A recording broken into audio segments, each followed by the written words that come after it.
The snow fell hard that night, covering everything in white. Sergeant Han Jiwoo pulled his coat tighter as he walked through the old military zone. His breath came out in clouds of frost. He had been a soldier for 10 years now, and patrol duty in winter was still the worst part of the job. The abandoned bunker sat half buried in the hillside, a relic from decades ago. Jiwoo usually walked past it without a second thought, but tonight something felt different. A faint blue light flickered through the cracked concrete entrance. He stopped and reached for his radio, then hesitated. Protocol said he should call it in immediately, but something made him want to check it first. He moved quietly toward the entrance, his hand on his sidearm. The blue light grew brighter as he got closer. It pulsed like a heartbeat. Jiwoo crouched low and peered inside. What he saw made him freeze. 2 small figures huddled in the corner of the bunker. They were definitely not human. Their skin glowed with a soft blue light that flickered weakly, like dying embers. They were roughly the size of children, but their features were all wrong. Large eyes, too large for their faces. Skin that seemed to shimmer even in the darkness. 4 fingers on each hand instead of 5. One of them looked up and saw him. It made a sound, something between a whimper and a chirp. The other one tried to stand but collapsed back down. That was when Jiwoo noticed the wounds. Dark fluid, almost black, leaked from gashes on their arms and sides. Every instinct told Jiwoo to back away and call for backup. These were aliens. Real aliens. First contact should involve scientists, diplomats, and people much more important than a simple sergeant. But as he watched them huddle together, trembling from cold and pain, another instinct kicked in. The same one that had made him become a soldier in the first place. He holstered his weapon and held up both hands. "I'm not going to hurt you," he said softly, even though he knew they probably could not understand him. The aliens watched him with wide eyes. Slowly, very slowly, Jiwoo took off his backpack and pulled out his medical kit. He pointed to their wounds, then to the kit. The aliens looked at each other, having some kind of silent conversation. Finally, the one who had first seen him nodded. Jiwoo moved forward carefully. Up close, he could see they were both badly hurt. The wounds looked like burns, but not from fire. More like energy weapons from science fiction movies. He cleaned what he could and wrapped bandages around the injuries. The aliens flinched but did not pull away. They seemed to understand he was helping. When he finished, Jiwoo sat back and studied them. The aliens studied him right back. One of them, the slightly taller one, touched its chest and made a sound. "Kyle." It repeated the sound several times. Jiwoo realized it was giving him a name. "Kyle," Jiwoo repeated, pointing at the alien. It nodded eagerly. Then it pointed at the other one. "Lyra." The second alien, Lyra, made a soft sound of acknowledgement. Jiwoo touched his own chest. "Jiwoo." The aliens tried to repeat it, though it came out strange in their voices. But they were trying, and that meant something. He knew he should leave, call this in, let others handle it. Instead, Jiwoo pulled out his thermal blanket and wrapped it around both aliens. They huddled under it gratefully, their glow brightening slightly. He gave them water from his canteen. They sniffed it first, then drank eagerly. "I'll come back," Jiwoo said, gesturing to himself, then to the bunker, then making a motion like the sun rising. "Tomorrow." The aliens seemed to understand. Kyle touched Jiwoo's hand briefly, and he felt a warmth that was not quite physical. Gratitude, he realized. They were thanking him. Jiwoo left the bunker and continued his patrol as if nothing had happened. But his mind raced the entire time. He had just met aliens. Real aliens. And they were hurt and hiding. From what? From who? And what was he going to do about it? When his shift ended, he did not report what he had found. He went back to his quarters and lay awake, staring at the ceiling. His sister Yuna's photo sat on his small desk. She had died 5 years ago in an attack. Jiwoo had not been there to protect her. He had been deployed overseas doing his duty. He made it to the funeral 3 days late. That failure had haunted him ever since. Every decision he made, he thought about whether Yuna would be proud or disappointed. Right now, he knew what she would say. She would tell him to help those who needed it, no matter what the rules said. The next morning, Jiwoo volunteered for extra patrol duty in the same sector. His commanding officer was surprised but approved it. During his rounds, Jiwoo made sure no one followed him, then slipped back to the bunker. Kale and Lyra were still there, still huddled under his blanket. They looked better than the night before, but not by much. Jiwoo had brought food, more water, and extra medical supplies he had quietly taken from the base stores. Over the next 3 days, this became his routine. Patrol, help the aliens return to base. Each visit, Kyle and Lyra seemed stronger. Their wounds began to heal and their glow grew brighter. They tried to communicate with him through gestures and drawings in the dust. He learned that they had crashed, that something had attacked them, that they were afraid. On the 4th day, Jiwoo arrived to find both aliens sitting up, looking much better. Kale held a small device in his hand, something that had survived the crash. He pressed something on it and suddenly Jiwoo heard words he could understand. "Thank you," the device said in mechanical Korean. The words were halting and simple but clear. "You saved us," Jiwoo smiled. "You're welcome," he paused.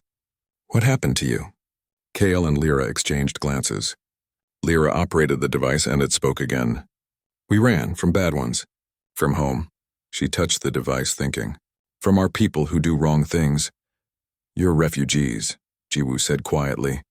"Refugees," Kale repeated through the device. "Yes, we are refugees." That night, as Jiwoo prepared to leave, something changed. A high-pitched sound filled the bunker, coming from a larger piece of wreckage he had not noticed before. Kale rushed to it, pressing buttons frantically. The sound grew louder, then stopped. Kale looked at Jiwoo with fear in his large eyes. The device translated his words. "Beacon," it turned on. "Our people will find us now. Is that good?" Jiwoo asked, though he already knew the answer from their expressions. "Not good," Lyra said. "The bad ones come first. Always first." Jiwoo felt his stomach drop. He had just painted a target on this location, maybe on the entire planet, but looking at these two frightened beings who had done nothing wrong except survive, he knew he had made the right choice. "How long do we have?" he asked. Cal worked the device. 2 weeks. Maybe less. 2 weeks to figure out what to do. 2 weeks before first contact happened, whether Earth was ready or not. Jiwoo looked at the aliens he had saved, and they looked back at him with trust in their eyes. "Okay," he said. "Then we have 2 weeks to make a plan." He had no idea that his simple act of kindness had just changed the fate of 2 worlds. 2 weeks passed faster than Jiwoo expected. Each day he returned to the bunker with supplies and spent hours with Kale and Lyra. The translator device worked better now. They could have real conversations, though the words still came out mechanical and strange. Kale and Lyra grew stronger. Their wounds healed completely, leaving only faint scars that glowed slightly brighter than the rest of their skin. They could walk without pain now, even run if needed, but they stayed hidden in the bunker, waiting for whatever was coming. On the 15th day, Jiwoo brought his tablet computer. He had been thinking about this for days, wondering if he should do it. Finally, he decided they needed to understand each other better. "Tell me about your home," he said, sitting across from them in the cold bunker. "Tell me about your people." Kyle and Lyra looked at each other. Then Kale pulled out a different device from a hidden pocket in his clothing. It was flat and circular, no bigger than Jiwoo's palm. When Kale activated it, light burst upward, forming a 3-dimensional image in the air. Jiwoo gasped. He saw a planet, beautiful and blue like Earth, but different. 3 moons hung in its sky. The surface was covered in cities that sparkled like crystal. Massive towers reached toward the clouds, connected by bridges that seemed to float without support. Ships moved through the air like birds, leaving trails of light behind them. "Valar Prime," Lyra said through the translator. "Our homeworld. Capital of the Valerian Empire." The image zoomed in, showing streets filled with beings like Kale and Lyra. Millions of them, maybe billions. They walked through markets, worked in gardens that grew on floating platforms, and gathered in great plazas that could fit entire cities. Children played with toys that defied gravity. Elders sat in circles, their skin glowing in patterns that looked like conversation. "It's beautiful," Jiwoo whispered. "Was beautiful," Kale corrected sadly. The image shifted, showing darker scenes.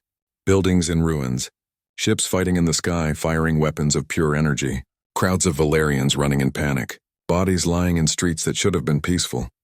"What happened?" Lyra operated the device. The image showed a single Valerian, larger than the others, standing on a high platform. He wore armor that looked like it was made from dark metal and shadow. His eyes glowed red instead of the gentle blue of Kale and Lyra. "Emperor Theron," Lyra said, and her voice through the translator sounded full of hate. "He took power 5 of your years ago. He said the old government was weak. He said Valerians needed to be strong to take what we needed instead of asking." "A dictator," Jiwoo said quietly. "Yes, Dictator. He rules by fear and violence. Anyone who speaks against him disappears. He built a huge military and started taking over other worlds. Peaceful worlds. He makes them part of the Empire by force. Kale took over the story. Many Valerians do not agree with Theron. We believe in the old ways. Peace, cooperation, learning from other species instead of conquering them. We formed groups to resist him, to try to save our people's soul. You're part of the resistance, Jiwoo realized. We were scouts, Lyra explained. Our group sent us to find new worlds. Not to conquer. To ask for help. To find allies who might stand with us against Theron. We thought if we could show other species what was happening, they might help us stop him. But you were attacked. Theron has spies everywhere. They found out about our mission. They sent hunters after us. We barely escaped Valar Prime, but they followed us. They damaged our ship. We crashed here on your world. The hologram showed their small ship falling through Earth's atmosphere, burning and breaking apart. Jiwoo saw them inside, desperately trying to control the descent. He saw the crash, the explosion, the way Kale had pulled Lyra from the wreckage even though he was hurt himself. We thought we would die in the snow, Kale said softly. Then you found us. Jiwoo felt a weight settle in his chest. The beacon that activated. It's calling Theron's people, isn't it? The beacon calls any Valerian ship. The resistance might come, but Theron's forces are everywhere. They always respond first to distress calls. They hunt down anyone trying to escape. Lyra looked at him with those large eyes. We are sorry. We brought danger to your world. You saved us, and now we have put you in danger too. Don't apologize, Jiwoo said firmly. I made my choice. I'd make it again, he meant it. Looking at these two beings, hearing their story, understanding what they were trying to do, he felt something he had not felt in years. Purpose. When his sister Yuna died, part of him had died too. He had gone through the motions of being a soldier, following orders, but the fire inside him had gone cold. Now it burned again. Tell me about yourself, Kale said suddenly. Why did you help us? Your people do not know about Valerians. You did not have to take this risk. Jiwoo was quiet for a moment. Then he pulled out his phone and showed them a picture. A young woman with a bright smile, her arm around a younger Jiwoo. My sister. Yuna. She died 5 years ago. A terrorist attack in the city. I was not there. I was on duty far away. I could not protect her. He had never talked about this with anyone. Not really. But somehow it felt right to tell them. After she died, I kept being a soldier, but I felt lost. I did not know why I was fighting anymore. What was the point if I could not save the people I loved? He looked up at them. When I found you, I saw someone who needed help. Someone I could actually save. It felt like the universe was giving me another chance. Lyra reached out and touched his hand. Her skin was warm and tingly. Your sister would be proud. I think so too, Jiwoo said, his voice rough. They sat in silence for a while. Then Kale stood up suddenly, his glow pulsing bright. Someone is coming, the ship. I feel it. Jiwoo jumped to his feet. Already? You said 2 weeks, maybe more? I was wrong. They are close. Very close. Lyra checked another device, something that looked like it was scanning the sky. Her glow turned pale with fear. It's a military ship. A big one.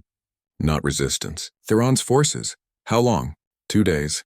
Maybe less. Jiwoo's mind raced. 2 days was not enough time to hide them properly. And if Theron's people were coming, they would not just look around and leave. They would search until they found what they were looking for. We need help, he said. I can't do this alone anymore. Who can we trust? Kale asked. Jiwoo thought about his commanding officer, Colonel Kim Taejin. The man was strict but fair. More importantly, he believed in doing the right thing even when it was hard. Jiwoo had seen him protect soldiers under his command when higher-ups wanted to punish them unfairly. Taejin was old-school military, the kind who actually cared about honor. I know someone, Jiwoo said, but if I tell him, this becomes bigger than us. It becomes official. First contact. Governments will get involved. It will be out of our hands. Can we trust your government? Lyra asked. I don't know, Jiwoo admitted. But I know I can trust Colonel Taejin, and right now that's all we have. Kyle and Lyra looked at each other again, having one of their silent conversations. Finally, they both nodded. We trust you, Kale said. If you trust this Taejin, then we trust him too. Jiwoo stood up, his decision made. Stay here. Don't come out for anyone except me. I'm going to bring help. As he left the bunker, snow started falling again. Jiwoo looked up at the sky, thinking about the ship that was coming. Somewhere up there, beyond the clouds and stars, an alien military force was heading toward Earth. They would arrive in 2 days or less, and when they did, everything would change. He thought about Yuna, about the choice he had made to help two strangers, about the fact that this was now bigger than he ever imagined. Part of him was terrified, but another part, the part that remembered why he became a soldier in the first place, felt alive for the first time in years. Jiwoo walked through the snow toward the base, preparing the words he would say to convince his colonel that aliens were real and they needed help. He had no idea if Taejin would believe him. He had no idea what would happen next, but he knew he had made the right choice, and he would see it through whatever came. Colonel Kim Taejin sat behind his desk, his face completely still as Jiwoo finished his story. The silence that followed felt like forever. Jiwoo stood at attention, waiting for the explosion of anger, the accusations of insanity, the immediate arrest for disobeying orders. Instead, Taejin leaned back in his chair and rubbed his eyes. "Show me, sir. Show me these aliens. I want to see them with my own eyes. If you're telling the truth, this is the most important moment in human history. If you're having some kind of breakdown, I need to know that too." An hour later, Taejin stood in the bunker staring at Kale and Lyra. The aliens stared back at him. Nobody moved for a long moment. Then Taejin laughed. It was not a happy laugh, more like the sound of a man realizing his entire understanding of the universe just shattered. My God, they're real. He looked at Jiwoo. Do you understand what you've done, Sergeant? You've made first contact with an alien species, by yourself, without authorization. This should have involved the United Nations, scientists, diplomats. Instead, it was one soldier who decided to play hero. Yes, sir, I understand. And you'd do it again, wouldn't you? Jiwoo met his colonel's eyes. Yes, sir, I would.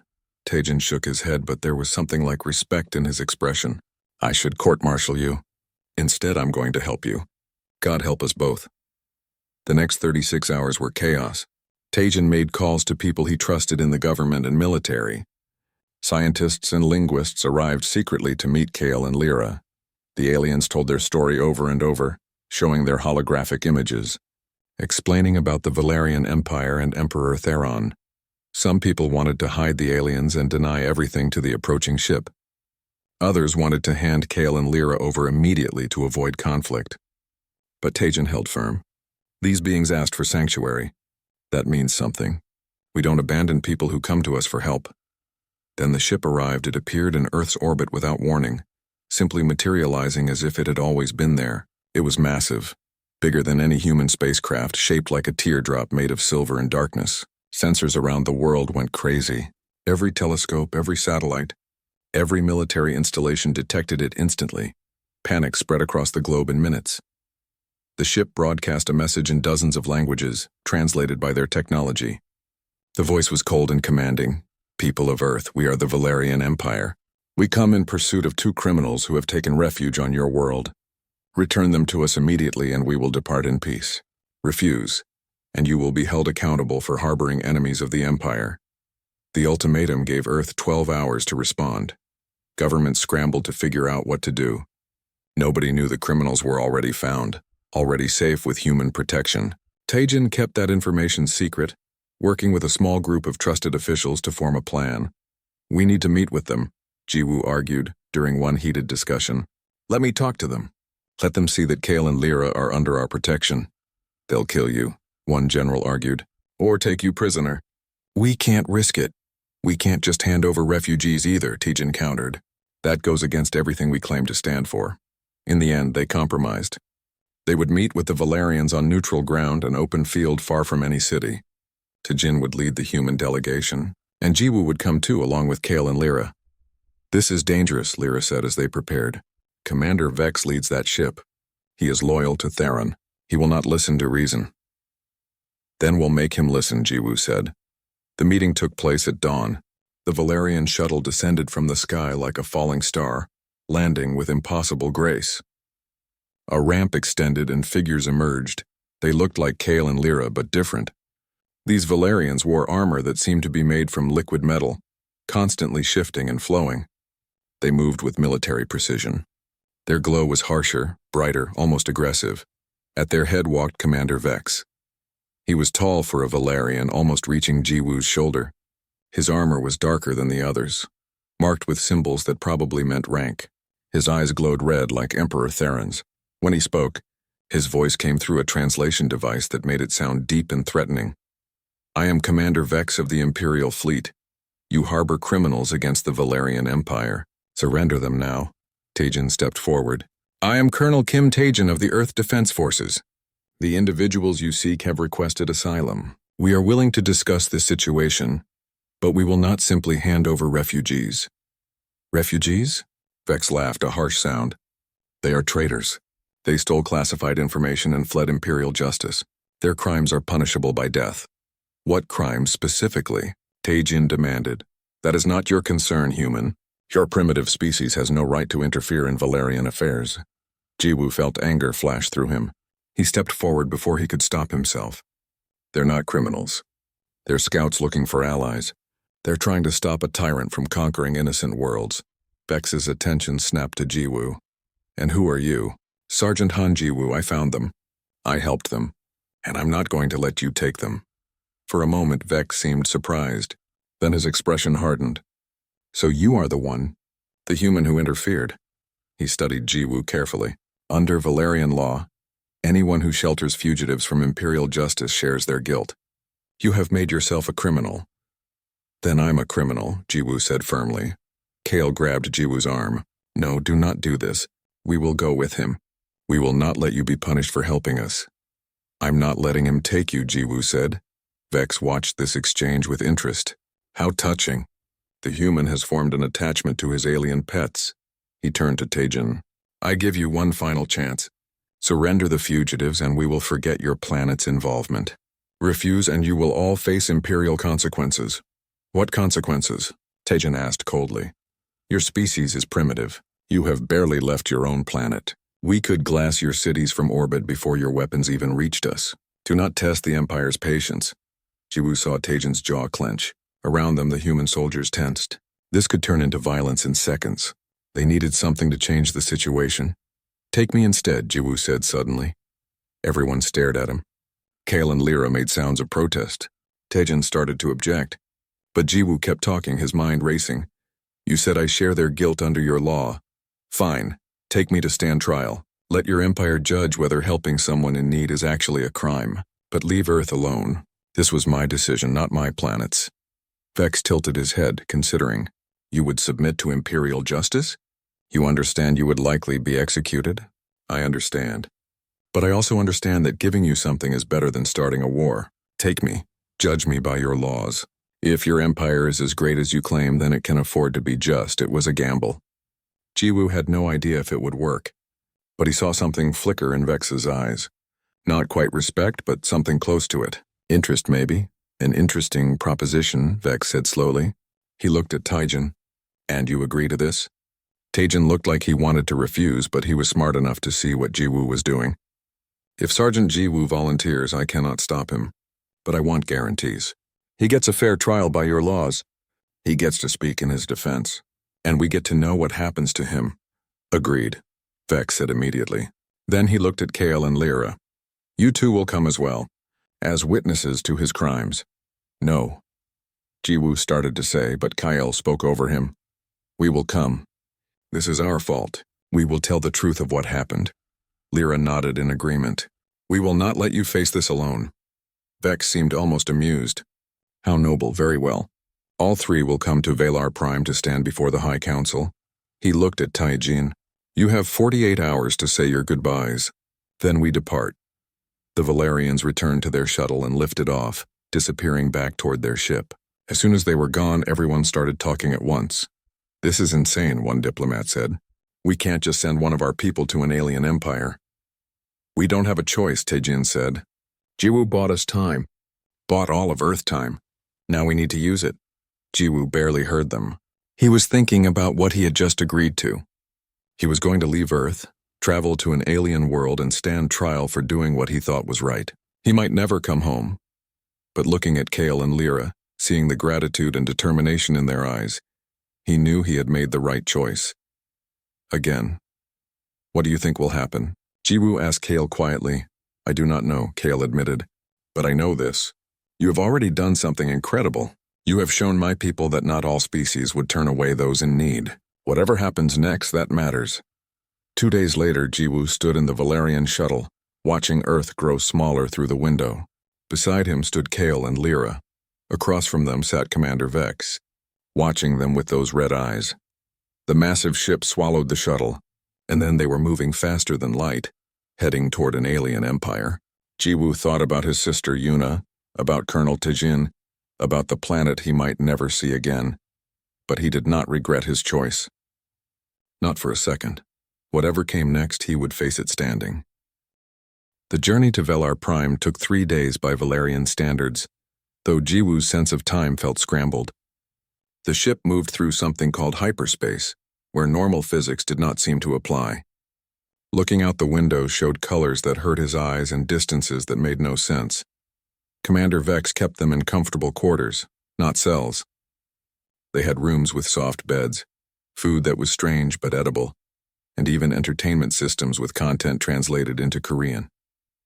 It was not what Jiwoo expected from captors. On the second day, a Valerian female came to check on them. She introduced herself as Somin, a medical officer. Unlike Vex with his harsh red glow, Somin's light was soft green. I need to make sure you are healthy for the trial, she explained through the translator. The journey through hyperspace can be difficult for species not used to it. She examined Jiwoo with devices that floated in the air, scanning him without touching. Her manner was professional but kind. When she finished, she lingered, looking at him curiously. May I ask you something? She said, sure. Why did you help them? Kale and Lyra, you did not know them. They were not your species. Your people did not even know we existed. What made you risk everything? Jiwoo thought about how to answer. Because they needed help, and because it was the right thing to do. That is all. Just because it was right? Isn't that enough? Somin's glow flickered in a pattern he was learning meant surprise or interest. Most beings require more reason than that. They want something in return. Safety, profit, advantage. You asked for nothing. I'm a soldier, Jiwoo said. I took an oath to protect people. It didn't specify which people. Just people. Somin was quiet for a moment. Then she said quietly, Emperor Theron says only the strong matter. That mercy is weakness. That taking what you want is the only way to survive in the galaxy. She looked at him. But you are not weak, are you? I don't think I'm particularly strong. You faced Commander Vex without weapons. You volunteered to stand trial on an alien world. You protected 2 fugitives against an empire that could destroy your planet. Her glow shifted to something warm. That is not weakness. That is the strongest thing I have ever seen. After she left, Kyle spoke from where he had been listening. Somin is like us. She opposes Theron but must hide it. Many Valerians feel this way. They hate what the Empire has become. But fear is a powerful prison. How did Theron take power if so many people disagree with him? Jiwoo asked. Lyra answered. He promised security after years of chaos. There were wars between colony worlds, fights over resources, political corruption. Theron said he would end it all with strong leadership. At first, people were grateful. By the time they realized what he truly was, it was too late. He controlled the military, the government, everything. Sounds familiar, Jiwoo said, thinking of Earth's history. We've had leaders like that. They always promise order and deliver tyranny. On the 3rd day, they arrived at Velar Prime. Jiwoo pressed against the window as the planet came into view. The hologram Kale had shown him did not do it justice. 3 moons hung in perfect formation around a world that glowed with light. Not from the sun, but from the cities themselves. Billions of lights, spread across every continent, turning the entire planet into a jewel floating in space. As they descended, Jiwoo saw the capital city up close. Crystal towers reached toward the sky, so tall they seemed to touch the clouds. Bridges of pure light connected them, with ships flying between like schools of fish. Gardens floated on platforms that defied gravity. Waterfalls flowed upward. The whole city looked like something from a dream, but he also saw the military ships, hundreds of them, patrolling the skies in tight formations, checkpoints on the streets where Valerians had to stop and show identification, screens on buildings showing Emperor Theron's face, broadcasting his speeches. The beauty was real, but so was the control. They landed at what Vex called the Hall of Justice, a massive building that spiraled upward like a crystal flower. As Jiwoo stepped off the shuttle, he felt the weight of countless eyes on him. Valerians everywhere stopped to stare at the alien being escorted through their capital. Inside the hall, they were taken to holding rooms. Still comfortable, still not cells, but clearly secured. Jiwoo had a few hours before the trial began. He spent it thinking about what he would say, how he would defend his actions. Finally, guards came for him. They led him through corridors filled with light and art, down into the trial chamber. The chamber was enormous, shaped like an amphitheater that could hold thousands. And it was full. Valerians packed every seat, their glows creating a sea of colors. At the bottom sat a raised platform where Jiwoo was directed to stand. Around him in a circle sat the High Council, 12 Valerians in robes that seemed to be made from liquid light, and above them all, on the highest seat sat Emperor Theron. He was even more impressive in person than in the hologram. Larger than other Valerians, his armor made from shadow and metal that seemed alive. His eyes glowed blood red and his presence filled the room like pressure before a storm. When he spoke, everyone fell silent instantly. This human stands accused of crimes against the Valerian Empire, Theron announced, his voice amplified to fill the chamber. He harbored fugitives, interfered with imperial justice, and aided enemies of the state. How does he plead? A translator device was placed in front of Jiwoo. When he spoke, his words were converted to the Valerian language and broadcast through the chamber. I don't recognize these as crimes, Jiwoo said, his voice steady despite his fear. Helping people who need it is not a crime. Showing mercy is not a crime. Protecting the innocent is what anyone should do. Murmurs went through the crowd. Theron's eyes narrowed. You dare question imperial law? I question any law that punishes kindness, Jiwoo replied. The crowd's murmurs grew louder. Theron raised a hand for silence. You are bold for a primitive species, but boldness without power is meaningless. You will be judged by our laws, not your feelings. The prosecution began. A Valerian lawyer presented evidence of Kale and Lyra's crimes, how they stole information and fled, how they contacted resistance groups and plotted against the Empire. Everything was technically true but stripped of context. They made Kale and Lyra sound like terrorists instead of refugees. Then they showed how Jiwoo helped them, hid them, refused to report them. By Valerian law, this made him equally guilty. The punishment was death. When it was Jiwoo's turn to defend himself, he stood up straight and spoke clearly. Everything they said is true. I did help Kale and Lyra, I did hide them, and I would do it again. He looked around the chamber, meeting the eyes of common Valerians in the crowd. They came to my world hurt and afraid. They were not invaders or conquerors. They were two beings who needed help. What kind of person would I be if I turned them away? A sensible one, Theron said coldly. One who understands that survival requires strength, not sentiment. I disagree, Jiwoo said. My planet has a long history. We've seen empires rise and fall. The ones that lasted the longest were not the strongest. They were the ones that learned to work together, to show mercy, to value all life. The cruel ones always fell, no matter how powerful they seemed. Are you calling the Valerian Empire cruel? Theron's voice was dangerous. I'm saying that any empire that punishes people for showing compassion has lost its way. The chamber erupted in noise. Some Valerians shouted agreement. Others called for Jiwoo's immediate execution. The council members argued among themselves. Theron looked furious. Then one of the council members stood up. He was old, his glow faint and flickering, but his voice cut through the chaos. I invoke the ancient protocol. Everything went silent. Theron turned to him. Elder Ryan, that protocol has not been used in centuries. Then it is time to use it again, Elder Ryan said. He looked at Jiwoo. Young human, do you know the prophecy of the Chosen One? Jiwoo shook his head. No, it is one of our oldest stories. Long ago, before the Empire, before we reached the stars, our seers predicted that in our darkest time, an outsider would come, someone from a distant world who did not know our ways. This outsider would challenge us, force us to remember who we were before power corrupted us. They would possess the heart of a warrior and the soul of a guardian. Elder Ryan's glow brightened. You risked everything for two strangers. You faced an empire that could destroy your world without weapons or fear. You stood here and told us we were wrong, knowing it might mean your death. These are the marks of the Chosen One. The crowd exploded with discussion. Jiwoo stood frozen, completely lost. Chosen One, prophecy. This was insane. Theron stood up, his presence demanding silence. Elder Ryan speaks of ancient superstition, myths and fairy tales. This human is not chosen by anyone. He is simply a fool who interfered where he should not have. Then let him prove it, Ryan said calmly.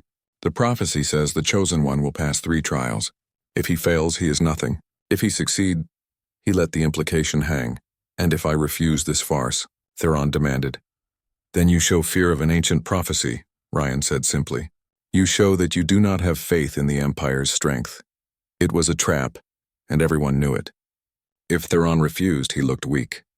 If he agreed, he gave Jiwoo a chance to live. The Emperor's eyes blazed with rage. Fine, Theron spat. Let him face the trials. When he fails, no one will speak of this prophecy again. Elder Rian bowed. Then he turned to Jiwoo. After the trial announcement, guards escorted Jiwoo to new quarters in the palace itself. These rooms were far nicer than the holding cells. Soft furniture, wide windows showing the glittering city. Food that actually looked appetizing. It felt less like a prison and more like a luxury hotel. He did not trust it. That night, Elder Rian came to visit. The old Valerian moved slowly, his glow dim with age, but his eyes were sharp and clear. May I sit? He asked. It's your planet, Jiwoo said, but he gestured to a chair.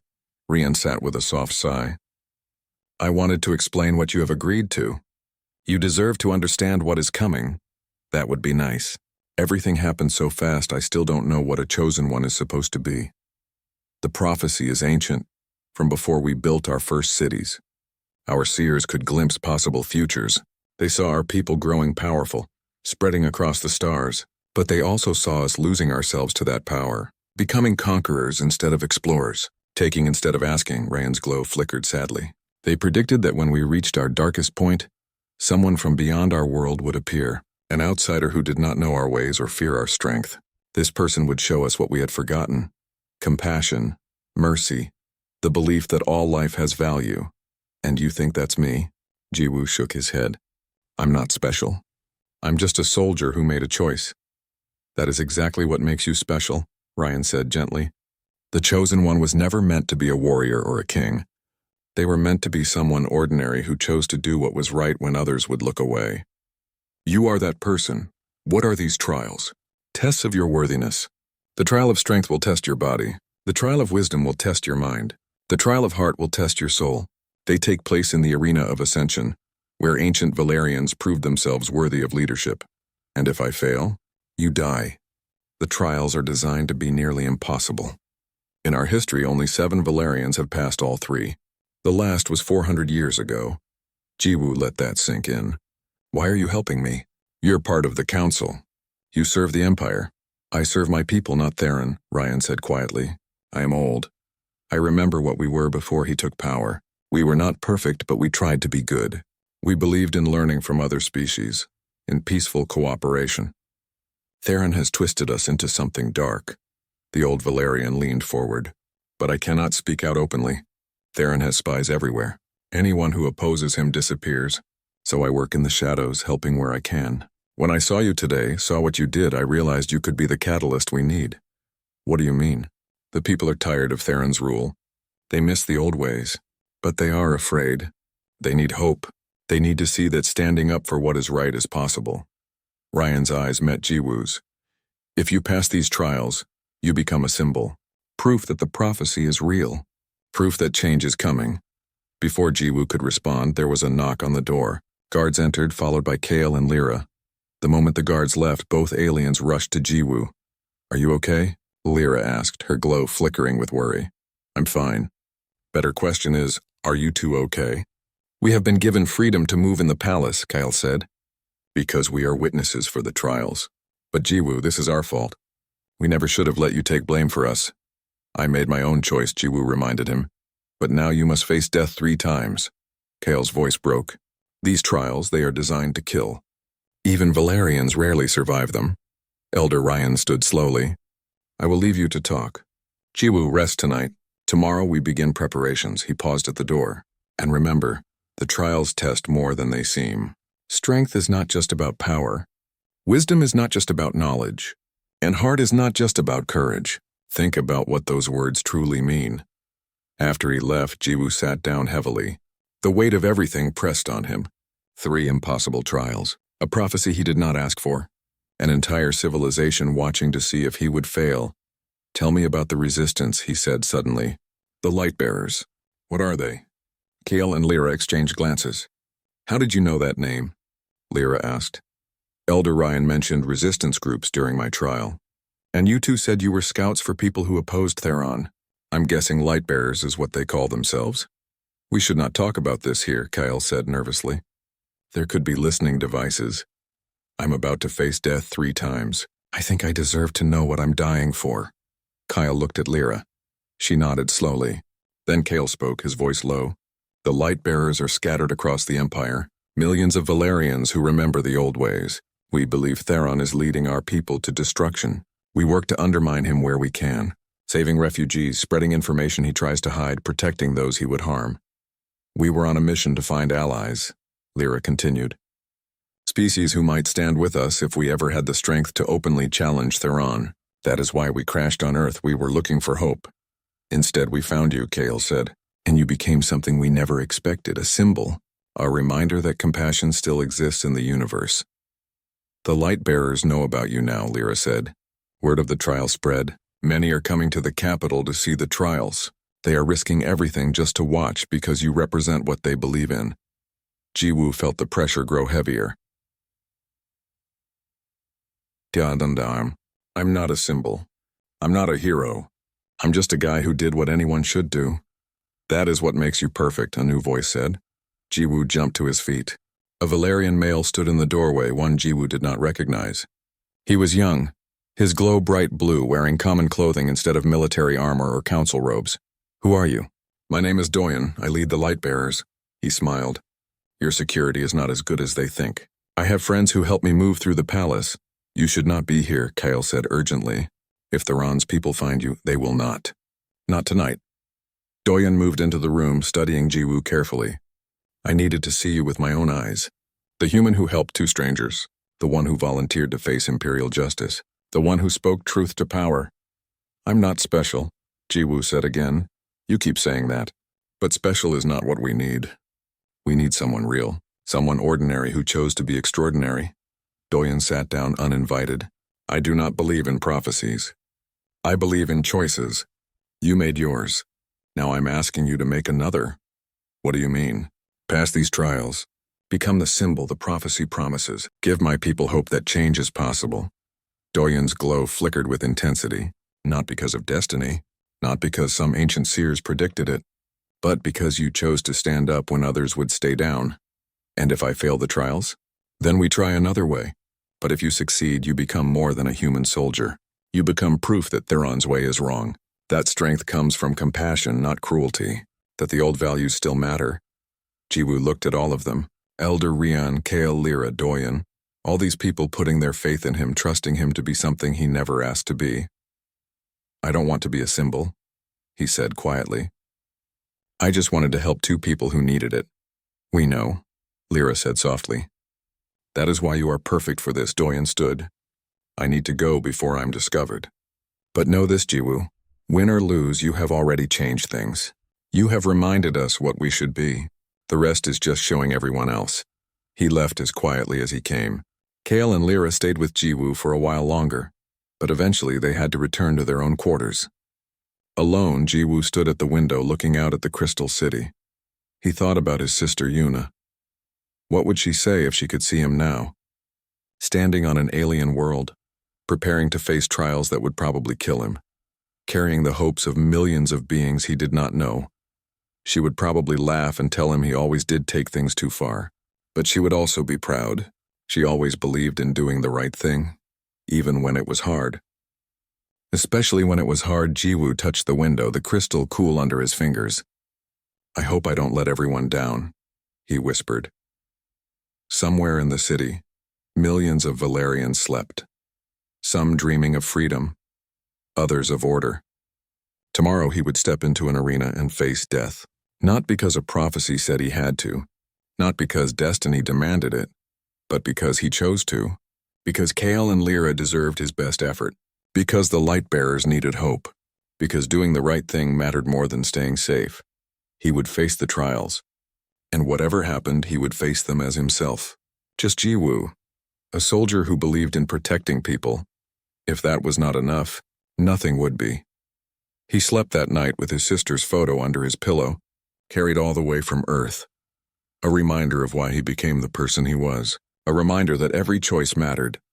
Tomorrow, those choices would be tested like never before. The arena of Ascension was older than the crystal city around it. Built from black stone that seemed to drink in light, it rose from the ground like a natural formation. Inside, thousands of Valerians filled the seats, their combined glow turning the massive space into a sea of colors. Jiwoo stood in the center, feeling very small and very human. Emperor Theron sat in the highest box, his red eyes fixed on Jiwoo with obvious anticipation. Beside him were the High Council members, including Elder Rian. Throughout the crowd, Jiwoo could see ordinary Valerians who had come to witness this. Some looked curious, some looked hopeful, some looked like they were waiting for entertainment. Commander Vex approached Jiwoo, holding a device that looked like a small crystal. "This translator will broadcast your words to everyone," he explained. "The rules are simple. You must complete each trial or die trying. There is no surrender. There is no mercy."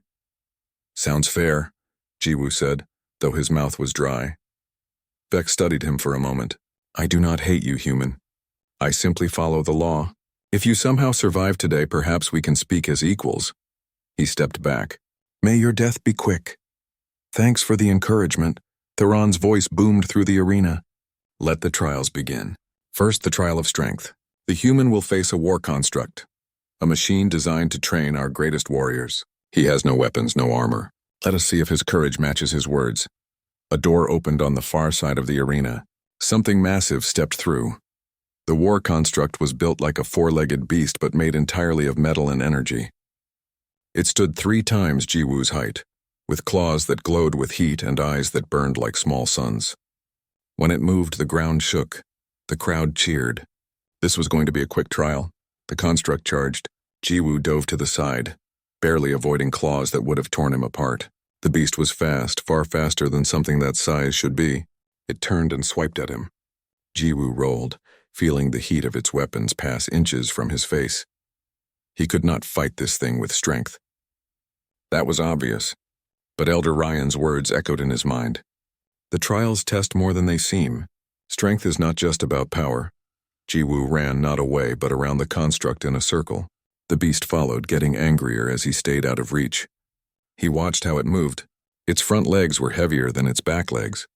Its turning radius was wide, and its eyes seemed to track movement. An idea formed. Jiwoo ran toward one of the arena walls where broken pieces of old stone lay scattered. He grabbed a chunk of rock and threw it hard to his left. The construct's eyes followed the stone. For just a moment it was distracted. Jiwoo ran right, getting behind the beast. He grabbed another rock and threw it at the construct's back leg joint, where metal plates connected. The rock bounced off, but he saw something important. That joint had less protection than the rest of its body. The construct turned, faster now, learning. It charged again. This time Jiwoo did not dodge. He waited until the last second, then dove forward between its front legs. The beast could not turn fast enough. Jiwoo slid under its body and came up behind it. He grabbed onto its back leg and climbed. The metal was hot but not burning. The construct thrashed, trying to shake him off. Jiwoo held on, pulling himself up to the joint he had spotted. There, a power cable ran from the body into the leg. Not completely exposed, but not completely protected either. He grabbed the cable and pulled with all his strength. Nothing happened. He was not strong enough. The construct rolled, trying to crush him. Jiwoo let go and jumped clear. He landed hard, gasping. The beast turned toward him, preparing to finish this. Then Jiwoo noticed something. When it rolled, the cable had loosened slightly. The joint was weaker now. He just needed to stress it more. He looked around desperately. There, a piece of metal railing from the arena wall, bent and broken but solid. He ran for it as the construct charged again. Jiwoo grabbed the railing and turned. The beast was almost on top of him. He jammed the railing between the stones on the ground, angling it up like a ramp. Then he ran, the construct followed. Its massive weight hit the railing and the metal bent upward. The beast's front legs lifted off the ground for just a moment. It crashed down awkwardly, putting all its weight on that weakened back leg joint. Something inside the joint cracked. The construct stumbled. Jiwoo did not waste the opportunity. He grabbed more rocks and threw them at the damaged joint over and over. Each impact weakened it more. Finally, with a sound like breaking glass, the joint shattered. The leg went limp, sparking and smoking. The construct could barely move now, hobbling on 3 legs. Jiwoo approached carefully and found an access panel on its chest. He pulled it open, revealing the power core inside. He reached in and disconnected it. The construct went still and dark. Silence filled the arena. Then the crowd erupted. Half cheered. Half seemed disappointed the show ended so quickly. Theron's expression was dark as storm clouds. Elder Ryan stood up. The trial of strength is past. The human used intelligence and tactics to overcome superior power. True strength is not just about force, but about knowing how to apply force wisely.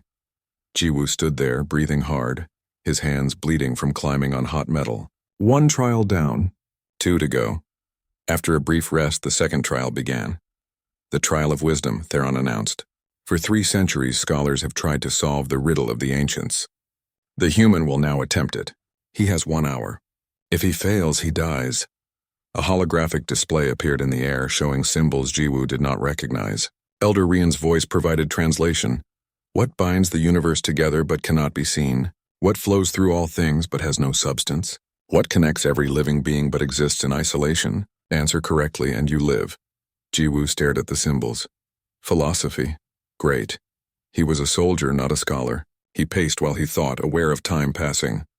What binds the universe but cannot be seen? Gravity? No, that could be measured and detected. Energy? Same problem. He tried to think like a Valerian. What would be important to their culture? He thought about Kale and Lyra, about how they communicated in silence, about how Elder Rian talked about remembering what they were, about Samin saying many Valerians missed the old ways. Connection. That was it. Not physical connection, but something else. Understanding, Jiwoo said out loud. The answer is understanding. The symbols flickered. Wrong. He tried again. Consciousness, awareness, life force. Each answer made the symbols pulse, but none were right. Time kept passing. The crowd grew restless. Theron smiled. Jiwoo closed his eyes and thought about why he was here. He helped Kale and Lyra not because he understood them, but because he felt their pain. He felt their fear. He connected with them on a level that did not need words or knowledge. Empathy, he said quietly. The answer is empathy. It binds everyone together because we can all feel what others feel, even if we do not know them. It flows through all things because every being experiences it. It connects us but exists in isolation because each person's empathy is their own. The symbols blazed bright. Then they rearranged themselves, forming words. Correct. True wisdom is not knowledge, but the ability to understand others. The crowd exploded again. This time the cheers were louder. Even some of Theron's supporters looked impressed. The Emperor's face was like carved stone. 2 trials passed, Elder Ryan announced. Now comes the hardest test. The trial of heart. Guards brought in 2 glass chambers and placed them on opposite sides of the arena. Inside one was Kale. Inside the other was Lyra. Both aliens looked terrified. Theron stood up to explain. In 30 seconds, both chambers will fill with poison gas. They will die slowly and painfully. The human can save one of them. There is a release button beside each chamber, but they are too far apart to reach both in time. He must choose. Who lives? Who dies? Jiwoo's blood ran cold. No, I won't choose. Then they both die, Theron said simply. Make your choice, human. Show us your heart. Show us whether your compassion is real or just empty words. The countdown began. 25 seconds. Jiwoo ran to the first chamber where Kale stood. The button was there, glowing red. Kale shook his head frantically, pointing at Lyra. 20 seconds. Jiwoo ran to the second chamber. Lyra pressed her hands against the glass, tears in her eyes. She pointed back at Kale. 15 seconds. Both aliens were telling him to save the other. Neither wanted to be chosen. Jiwoo looked between them, his mind racing. There had to be another way. There had to be. 10 seconds. He looked at the distance between the chambers. Too far to run. But what if he did not run? 5 seconds. Jiwoo grabbed a piece of debris from the broken war construct. Long, solid, heavy. He judged the distance. 3 seconds. He jammed one end of the metal beam into the button beside Lyra's chamber. The button pressed down and her chamber door hissed open. She stumbled out, gasping. 2 seconds, Jiwoo lifted the other end of the beam and threw it like a spear with everything he had. It flew across the arena and struck the button beside Kale's chamber. 1 second. The button pressed. The door opened. Kale fell out just as gas began to fill the chamber. 0. Jiwoo collapsed to his knees, shaking. Both aliens were alive. Both were safe. The arena was completely silent. Then Elder Ryan began to laugh. Not a cruel laugh, but one of pure joy. He refused to choose, Ryan said, his voice full of wonder. The trial demanded he pick one, and he saved both. True heart means refusing to accept that some must die. Emperor Theron stood in his high box, watching the arena glow with ancient light. His face was dark with rage. The chanting of the crowd grew louder, and Jiwoo could see something change in the Emperor's eyes. Fear. This is meaningless, Theron shouted, his voice amplified over the crowd. Ancient tricks and superstition. This human is nothing but a primitive fool who got lucky. But the crowd did not listen. They kept chanting, kept celebrating. All across the arena, Valerians were standing, their glows bright with hope. For the first time in years, they were speaking out against their emperor. Theron drew a weapon from his belt. A blade made of pure energy, crackling with power. If you are the chosen one, then prove you can face true strength. He jumped from the box, falling 3 stories and landing with earth-shaking force. His armor absorbed the impact. He strode toward Jiwoo, raising the weapon. Commander Vex appeared between them.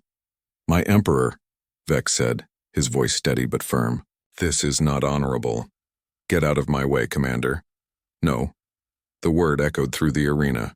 The crowd went silent. Vex, loyal commander of the Imperial fleet, had just defied his emperor. I have followed your orders for 5 years. Vex continued. I have conquered worlds in your name, arrested dissenters, enforced your laws, but this? He gestured at Jiwoo. This human has shown more honor in 3 trials than you have shown in 5 years of rule. I cannot serve you anymore. Then you are a traitor, Theron snarled. If speaking truth makes me a traitor, then yes, I am. The palace guards around the arena split. Some moved to support Theron. Others joined Vex, forming a line between the Emperor and Jiwoo. The crowd stirred, sensing something huge was happening. Then doors all around the arena burst open. Valerians in common clothing flooded in, thousands of them. At their head walked Doyun, the Lightbearer's leader. The time for hiding is over, Doyun called out. The Chosen One has proven the prophecy true. He has reminded us what we should be. Compassionate, merciful, strong in the ways that matter. He pointed at Theron. You took power by promising order. Instead, you gave us oppression. No more. Other voices joined his. Regular Valerians calling out their own grievances. Workers who were forced into military service. Parents whose children disappeared for speaking out. Scientists whose research was controlled. Teachers who could not speak freely. The revolution had begun. Theron looked around, seeing his support crumble. Years of control, of fear collapsing in moments. He roared with fury and charged at Jiwoo, weapon raised. But Kale and Lyra stepped in front of Jiwoo, arms spread wide. You want him, you go through us, Kale said. More Valerians joined them, then more. A wall of bodies between Theron and Jiwoo. Ordinary citizens willing to face their emperor's wrath. Theron stopped. Even he could not cut through his own people so openly. Not without destroying whatever claim to leadership he had left. This is not over, he spat.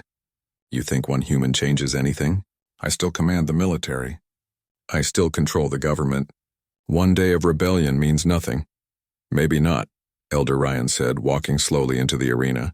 But every great change starts with one day, one choice, one person willing to stand up. He looked at Jiwoo. He showed us it is possible.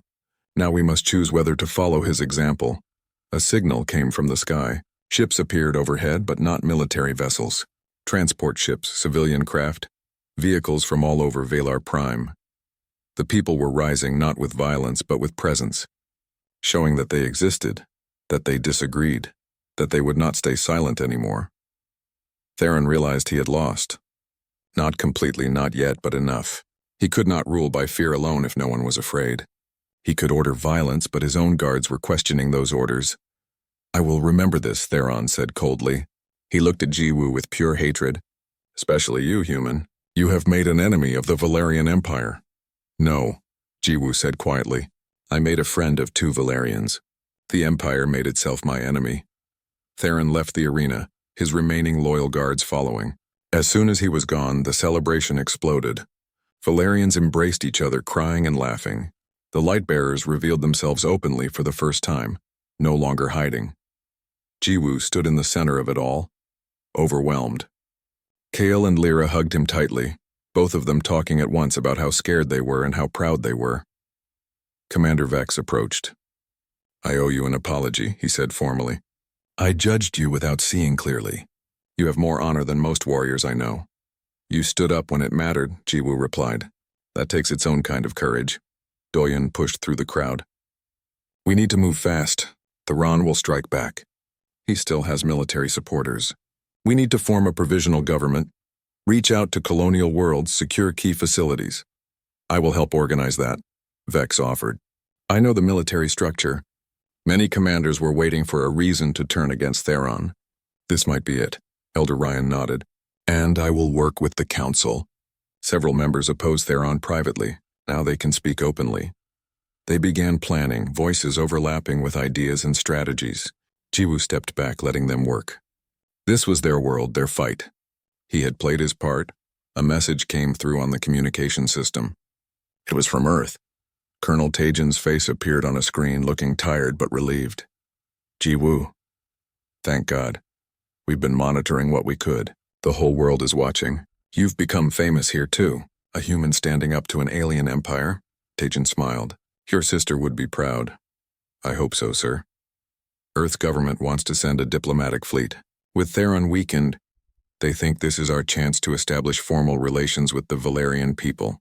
We want to offer support. Medical supplies, food, technology we can share. Show them humans can be allies."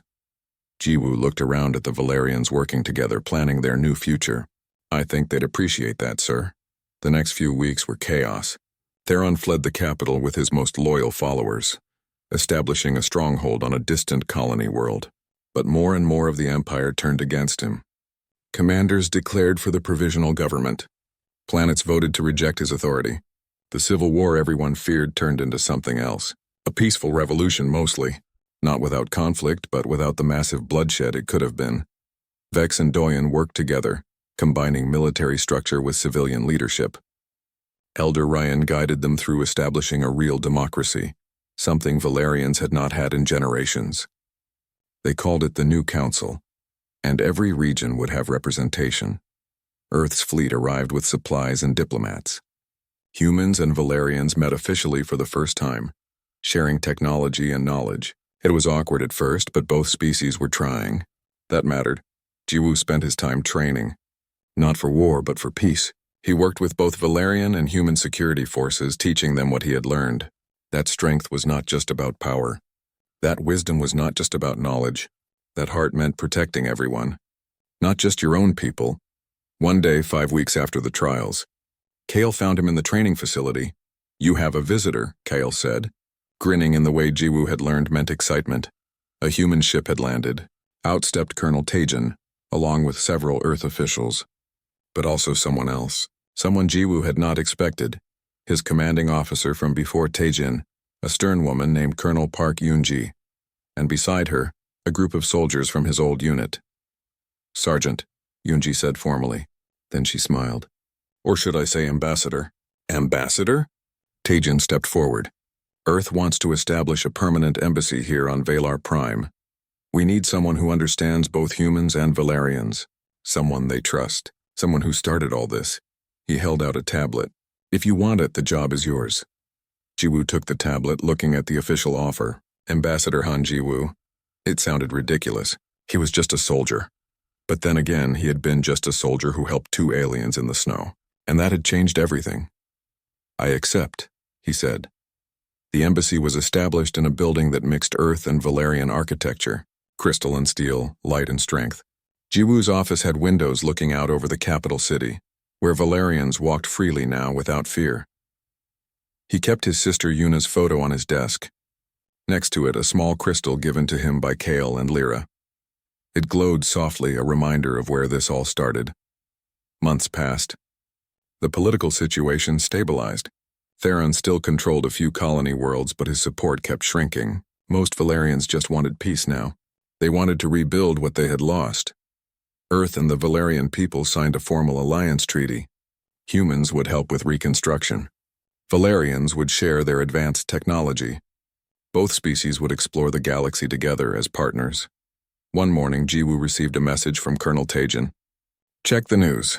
You need to see this." He turned on the display. A Valerian news program was showing footage from a distant colony. Theron was there speaking to his remaining supporters, but even his words seemed hollow now. He talked about strength and conquest, but fewer and fewer listened. Then something unexpected happened. A group of Valerian children approached Theron's platform.